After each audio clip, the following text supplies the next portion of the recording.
I'm a biologist by profession, professor for virology, also clinical virologist, certified clinical virologist, and head of a molecular pathology department. That means I have both insight into molecular and clinical virology and molecular pathology, including clinical and diagnostic oncology testing.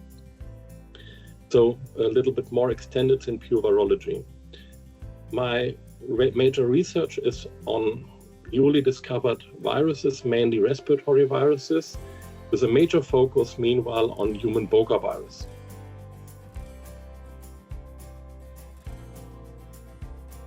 So for me, the field of virology is important because since the last 2.5 decades, we have seen many newly detected emerging viruses. And due to the climate change, it's even more important because many viruses come to areas where they don't have been before.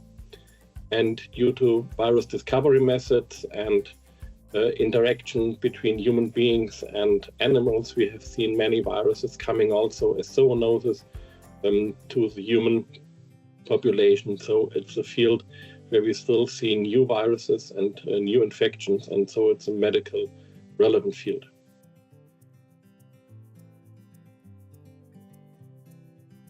So for me, in my field, infectious diseases, any kind of research is welcome. For me, it is important that the research is well described and well controlled. It could be anything from a good case report with interesting, maybe novel insights, or even a good reminder to an older disease. It can be a clinical study. It can be a study for antibiotics or whatever. Major thing is it should be good controlled and it should be good to follow.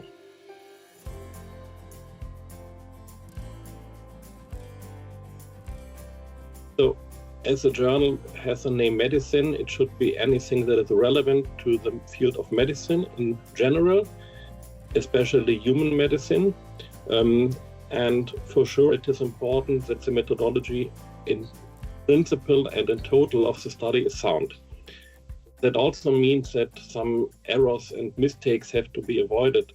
And if you have a controlled study, for example, case number power calculations should be included. And if it's an observational study or an outbreak study or whatever, any controls are important.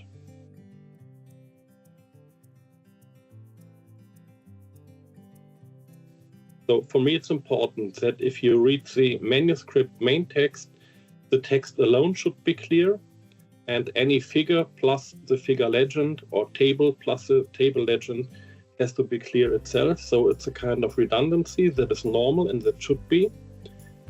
On the other thing is that the figures don't have to be high-end figures, but they have to be clear and should not be manipulated.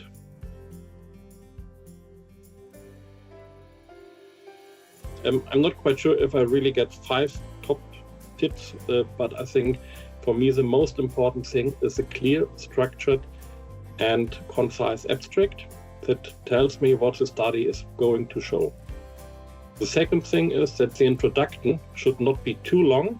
It should come to a point, and it should bring also the non-specialized reader to the topic without being too extensive. The method section is most important because if I don't understand and cannot follow the methods, I'm likely to reject the study because the methods are important to reproduce a study. And the same is true for the discussion. The discussion should also be to the point. It should be not too long, but it should come to the most important aspects of the study.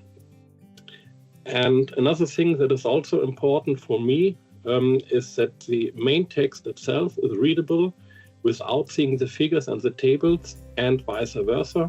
Any table and figure should stand alone and be clear.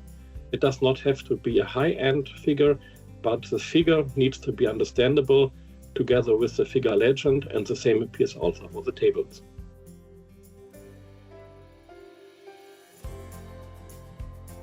So I think I have a very short and concise answer to this question.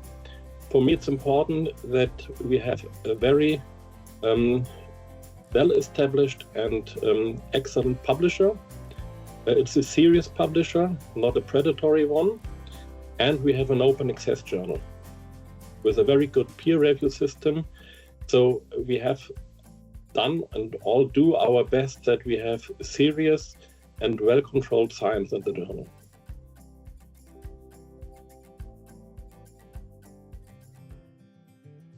So the peer review process is very concise and clear.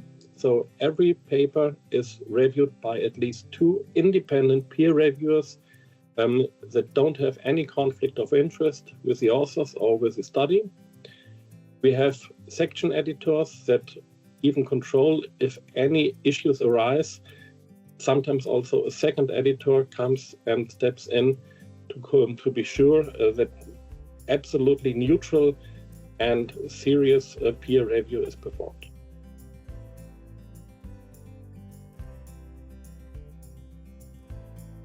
My hope for the journal and for science in general is that we remain open also to maybe uncommon insights, maybe to unpopular insights as well, that we are able to discuss on a scientific basis even those issues that are not so popular and maybe in fact need future discussions, future research, and have to be a topic for all of us. So even those unpopular issues need to be discussed. And the major hope is that we all remain kindly, open-minded, and adhere to good scientific and clinical practice.